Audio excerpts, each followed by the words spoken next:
Hey, everybody. I'm very, very excited about our guest today, Rob Herring, who's the director and producer of the big hit new film, The Need to Grow. Rob Herring is an award-winning filmmaker. The Need to Grow has been seen in over 175 countries. He is also a certified holistic health coach and the co-founder of Integrative Pediatrics. Rob, congratulations for this incredible achievement, and thank you for joining me. Thank you so much, sir. Happy to be here. Happy to talk about some important issues today. One of the kind of the fulcrum of your movie is the challenges and also the opportunities of trying to convert to a form of agriculture that's more sustainable. And one of the things that you point out that I think most of us are very well aware of is that we are quickly running out of topsoil due to the conventional till agriculture. The UN estimates that we will completely deplete all topsoil, all arable topsoil in the world within 60 years. So what is the solution? Yeah, I think that statistic can be a little bit overwhelming. And at the base of it, we have to understand that there's a difference between farmable topsoil and what can be called dirt. And so dirt is really void of life. Dirt is sort of the medium or the platform for which this microbial life can actually happen. But this soil is really complex. There's almost a cosmic, galactic level of microbial activity happening right under our noses. And so for a long time, this was invisible. And I think it was very easy for agriculture to kind of ignore or just be unaware of this importance of this biology, this microbiology. And we now know that in as much as a tablespoon of soil, we can have up to 6 or 10 billion microorganisms. So that's 10,000 different species, lots of biodiversity. But why is that important to agriculture? It's because when that soil life has been depleted, when that soil life has been ignored and been mistreated by the use of chemicals, by the use of overtilling, then we are really disabling the ability for soil to grow plants. And the way that that works is that these microbes are working in exchange with soil roots, with plant roots. And so right now we've reached this point in human history where we can pump artificial fertilizer after artificial fertilizer, and we grow almost what I like to look at as like a silhouette of what a plant once was. And so we know that the nutritional concentration, the nutrient density has been depleted so dramatically over just the last few decades. So we're growing something that looks like a broccoli, but it doesn't have the minerals and the nutrient density that, even just a few generations ago, the broccoli would have. So we now know that, some plants have lost as much as 60 times their nutrient density. So over time, what happens there is that the soil becomes less and less resilient, meaning it now needs more pesticides because it's more susceptible to weeds and bugs, and it needs more fertilizers year after year. So what can we do to change that? We can actually rebuild the soil biology, but it all starts there. And what we found when we were making this film, The Need to Grow, what was so exciting was that we're at a stage where there's a lot of doom and gloom about human health, about environmental health, and these things really overlap in agriculture, right? How we interact with our food system is kind of that important connection that I think we need to move forward if we're going to see sustainable or regenerative environmental systems and sustainable and regenerative human health systems, because it's the overtoxicity and the lack of nutrient density, right? So that all comes back to agriculture. Poison, poison, poison, artificial fertilizer, and we're depleting nutrients. But through compost, through regenerative agriculture, through holistic plant grazing, through many different means, we can actually use something beyond organic. So organic is really that opportunity to buy food that has been without certain chemicals. But we want to now look at how can we actually build more soil at the end of the year. And so when we look at soil, what's exciting is that it approaches so many different topics. Our soil is really the regulator of water holding capacity, so we can actually prevent drought and flood. Just increasing the soil biology by as little as 1% per acre, we can store up to 25,000 more gallons of water. That means when it rains or when you irrigate, that water stays there because the soil biology is creating the opportunity for the water to stay.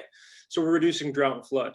Now, by not putting those chemicals on the field, we're actually protecting those farmers. You know very well that we are seeing thousands of farmers that are experiencing harmful effects of being exposed to some of these toxic and now proven to be carcinogenic chemicals. We're also preventing those chemicals from leaching their way into the rivers, then making their way into the oceans ultimately. So we're protecting the water systems by changing agriculture. We're also increasing that nutrient density that I was talking about. So we can absolutely transform human health, the endpoint, the user, the consumption, because food is being grown in such a way that is not purely about increasing quantity, and just growing miles and miles of the same monocrop, but actually creating biodiversity that improves the soil and then therefore improves the nutrient density of the crop. So now we have healing foods, which is what food is supposed to be doing all along. Then we're looking at actually increasing the biodiversity of the entire area surrounding the farm. So now we're just hitting all sorts of angles by this one multifaceted solution potential. This is why we geek out about soil. This is why it's so exciting. It's like really a forefront, I think, of how we're going to possibly regenerate human and environmental health. You know, I spent a lot of my career suing these big factory meat production operations like Smithfield and Tyson. One of the things that I found out through litigating is the tremendous institutional and economic pressure against any effort to change that. And you know, the institutional, not only all the big farm organizations, but also the USDA, et cetera, and how that whole system of factory farming is locked in with monoculture production in corn, which is completely dependent on fertilizers, on petroleum-based fertilizers and chemical pesticides and herbicides. And there's, you know, this whole institution, including, you know, people who are pesticide applicators and entire kind of air forces of people who spray. And how do you, you know, obviously you have a much better system and much more sustainable because that's doomed. But how do you make that transition?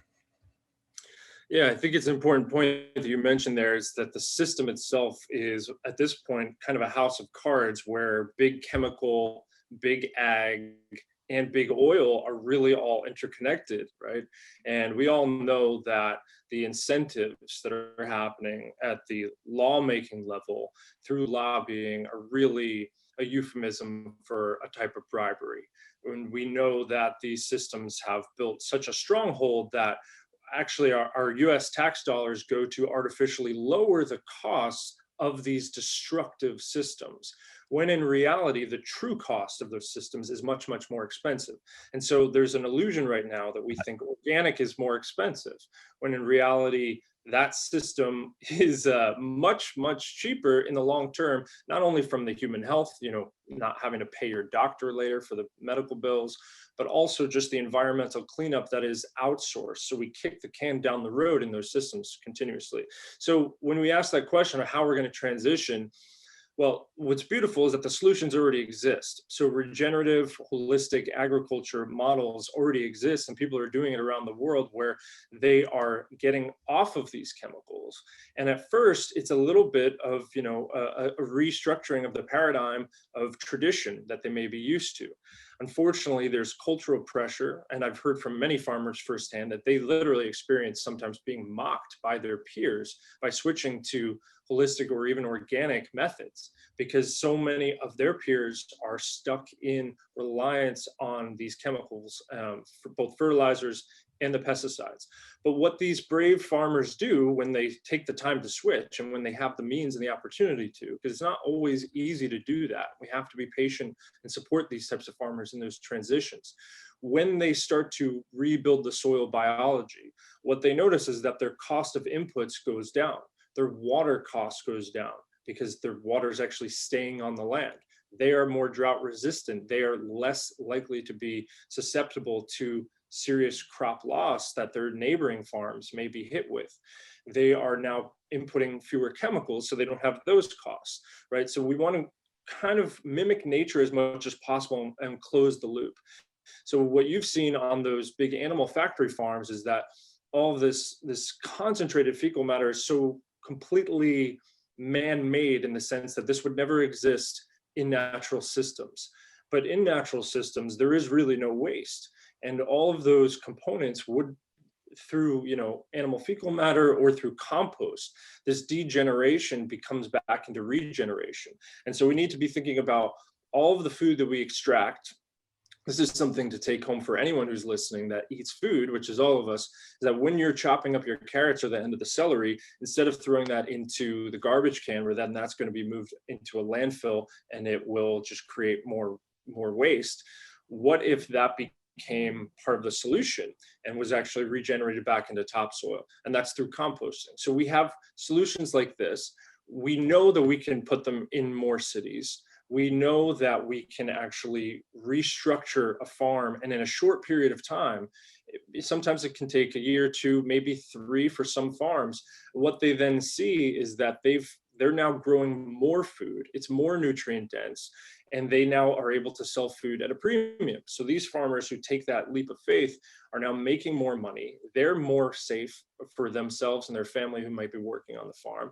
They're protecting the wildlife in their area. They're more resistant to pests and weeds. And so I think one thing that people need to understand is that this reliance that we have on these chemicals it's a negative feedback loop that becomes more and more reliant over time. And it's the same thing that we see often in pharmaceutical medicine when we're bypassing root cause and we're just band-aiding with pharmaceuticals. We can see that as a metaphor, that over time, if you're not actually addressing what was missing with that system, the same way in environmental agriculture, when we look at the biodiversity of land, when it is there, it has natural pest resilience, natural pest defense. So it's less likely because it's not monocultured, right? So it's not as susceptible.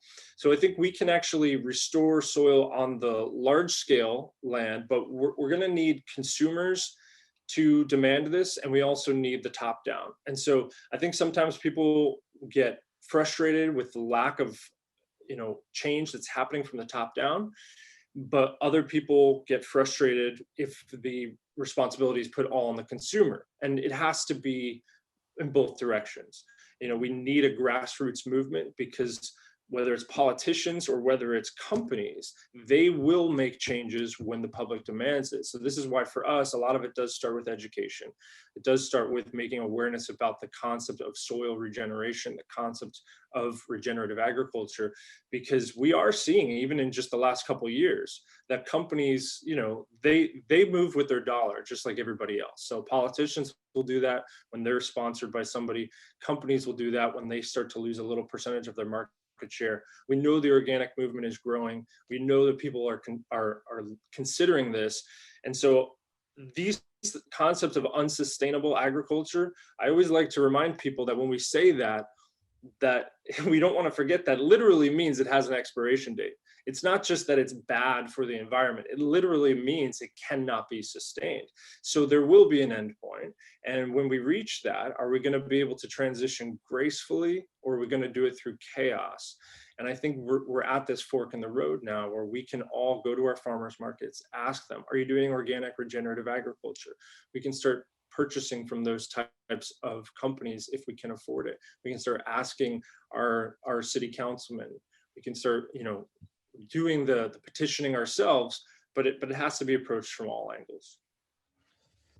You talked about the subsidies, and I did a lot of my work in North Carolina, and North Carolina was the place where factory farming started for hogs. There was a state senator, a very powerful state senator named Wendell Murphy, and he looked at what Don Tyson had done and Frank Perdue had done with chickens, which had been put out of business 1 million independent chicken farmers in America, and begin raising chickens in factories where 1 million chickens are shoehorned into these tiny little battery cages where they can't turn around their entire life. They're dosed with subtherapeutic antibiotics, and they literally are given hormones that encourage them to literally lay their guts out over a short and miserable lifetime. And in doing that, those two men had made themselves billionaires. Also, Bo Pilgrim, there were three of them, Purdue, Tyson, and Pilgrim. Wendell Murphy looked at what they did and said, I could do the same thing with hogs. At that time, when I started working in North Carolina, there were 28,000 independent hog farmers in the state. And Wendell Murphy passed 26 laws in the legislature that have made it virtually impossible to sue a factory farm, no matter how much they polluted your property, no matter how sick they made you. He gave huge subsidies to factory farming. And he quit the state legislature and went into farming, and he made himself a billionaire. Before Smithfield took him over, he had dropped the price of pork at kill weight, pigs at kill weight, to 2 cents a pound. The cost of raising a hog to kill weight is 35 cents a pound.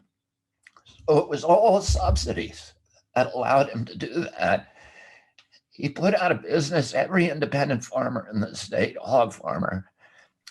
And those 28,000 farms he produced about 5 times as many hogs, but only from 2,500 factories, that 80% of them are either owned or operated by one company. And that company, Smithfield, is now owned by the Chinese. So you have the Chinese coming in and taking control of America's, food production base, and our whole, plus the impact it had on our democracy.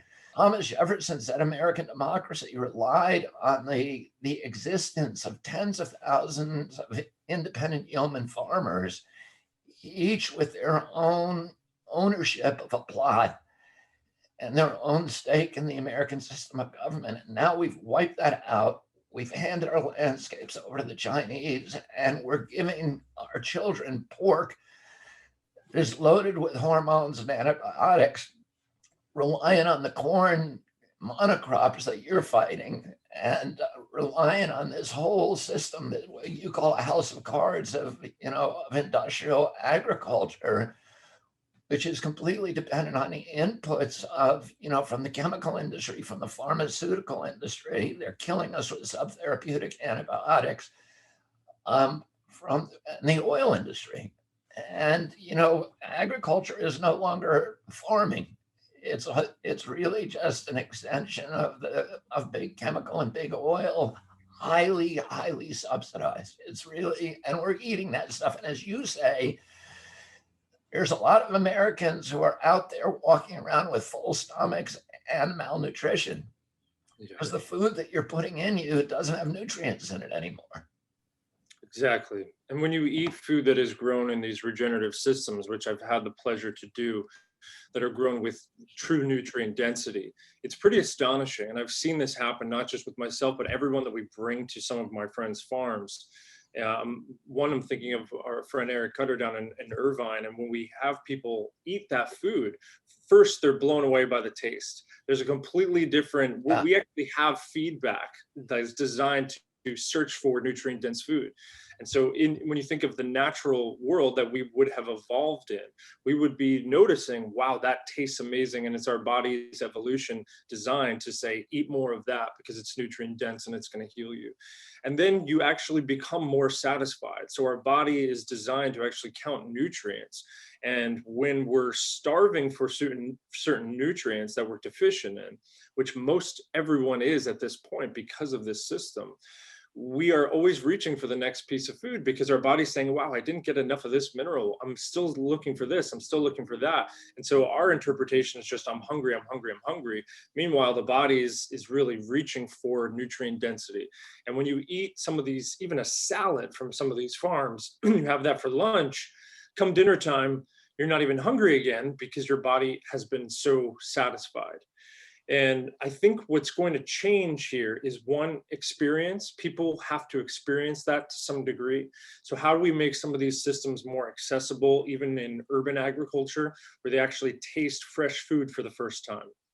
When you pick food, it's starting to lose its antioxidant and its phytonutrient potential for healing the moment that it's picked. And so if you can grow some percentage of your food at home, even if it's just your own herbs and you're able to use fresh herbs, now you are introducing antioxidant rich components, healing compounds in those foods that would have been there in nature, and you're able to inoculate your food, your meal, just give it a little bit of something fresh if you can, right? We want to grow a little bit more if we can. Not everyone's going to grow 100% of their own food at home, but as you talked about, this loss and this centralization of farming, well, also from the gardening standpoint, in World War II, we had estimates that we were growing up to 40% of our food in backyard gardens. And now we're at 0.1%.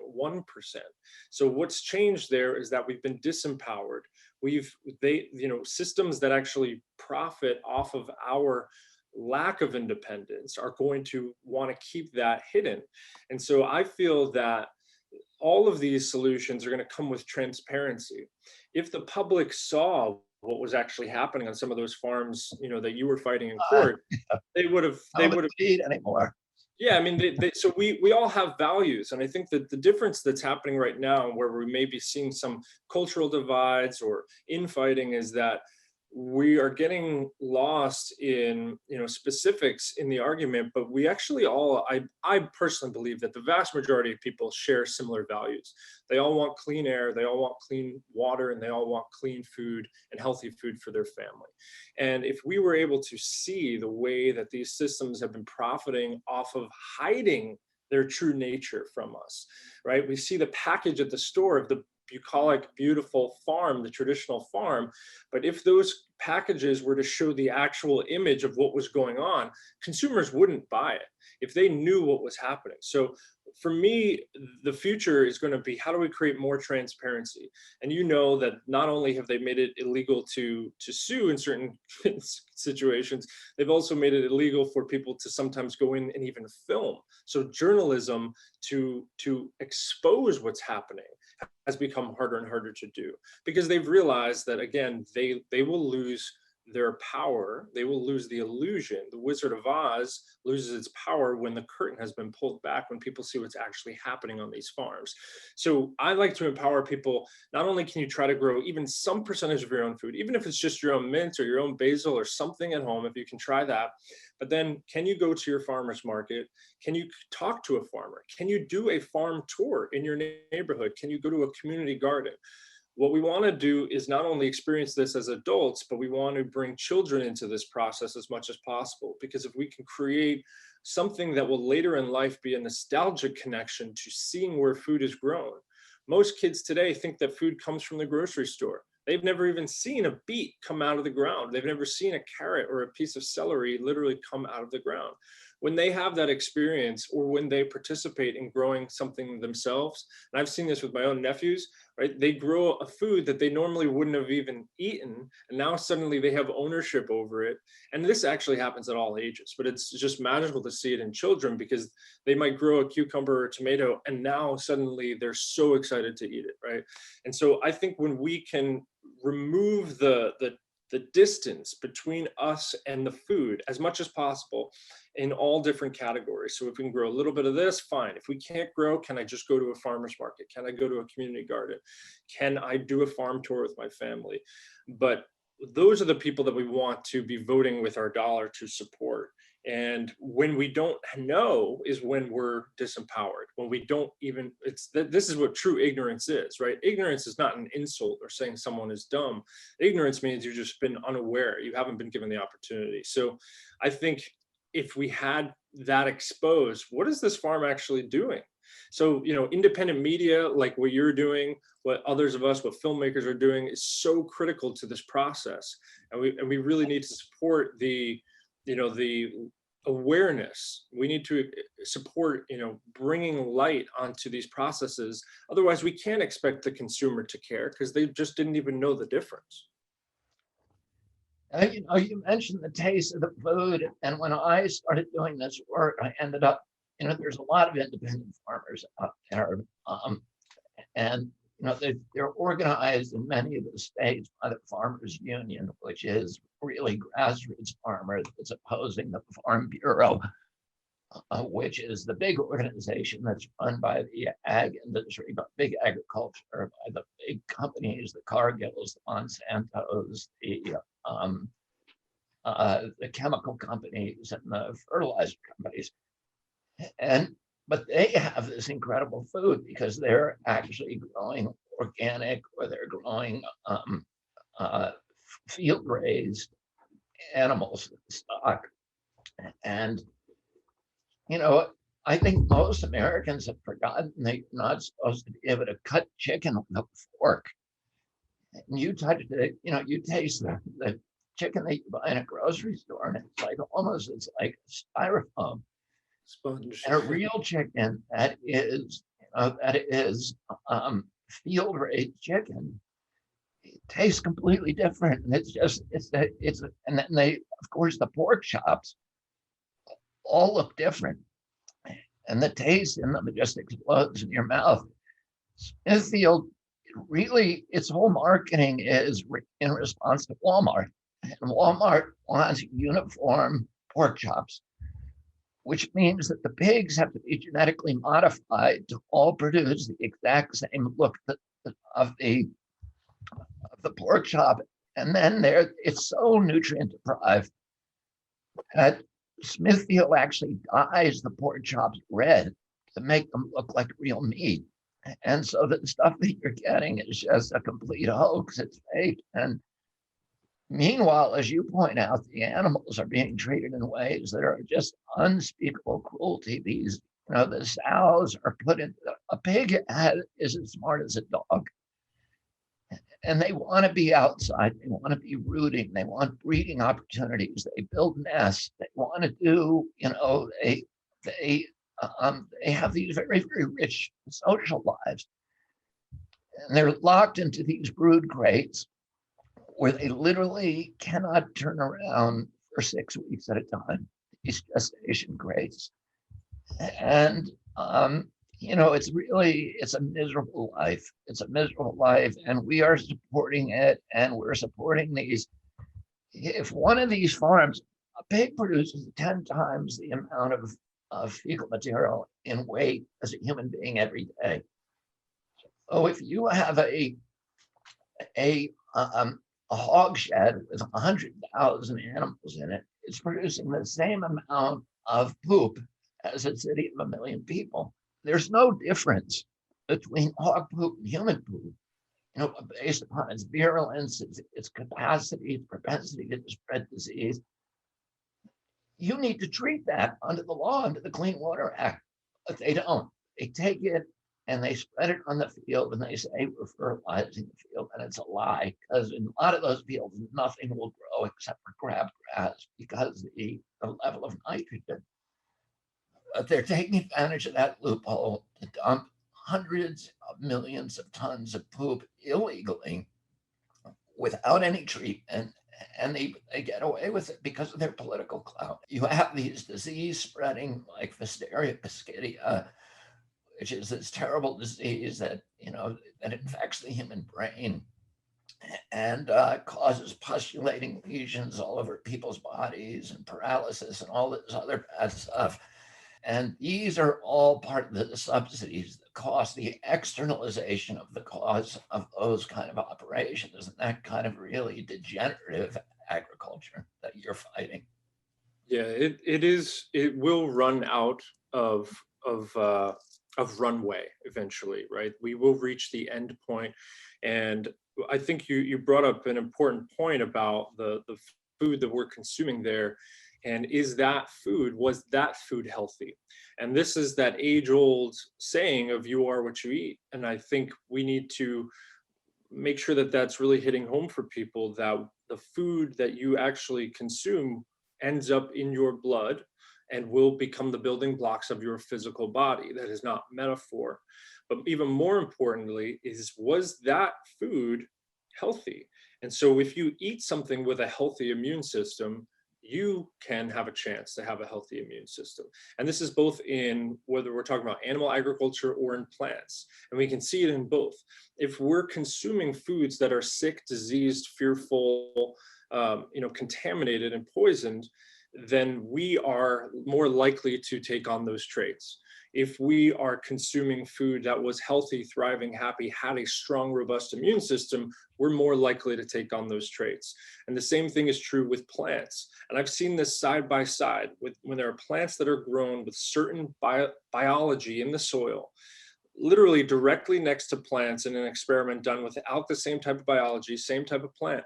Pests will come and attack the one that is weakened. Pests will come and attack the one that has more susceptibility because the soil biology is not providing natural pest resistance. And so they will consume that. Now, when we look at the plant that was not being attacked by the pests, we're looking at a plant that has a naturally strong immune system.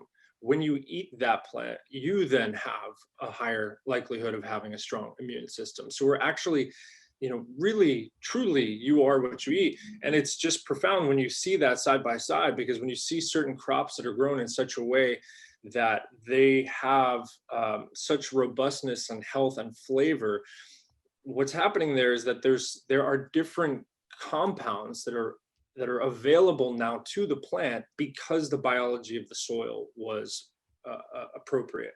And so it really does come back to, once again, how do we create that biology in the soil systems through regenerative agriculture systems where we're building soil, we're adding back food for soil, and then therefore those soil microbes are actually creating the opportunity for the plant to even have its own robust system. So we can think of the plant as almost like eating out of the soil. The same way that we're eating the plants, the plant is eating out of the soil, but it's having an exchange with those microbes. When those microbes aren't there, it's not going to uptake those minerals. It's not going to have the immune system. Then we don't have those immune system. We don't have those minerals. And then we see kind of the whole thing collapse. People can check out our work at theneedtogrow.com. That's where they can learn more about our film called The Need to Grow. We also have our platform, earthconsciouslife.org, and you'll be able to find not only The Need to Grow, but the other films there that we've been working on that focus on the solutions for human health and planet health and why those are part of the same conversation. Rob Herring, thank you very much for your advocacy, for your commitment to this issue, for advocating for our democracy, for the soils, for our landscapes, for family farming, for all of those values that make us proud to be American, for our purple mountains majesty, for the landscapes that define our country. Thank you very much. Thank you, sir. Healthy soil, healthy plants, healthy people.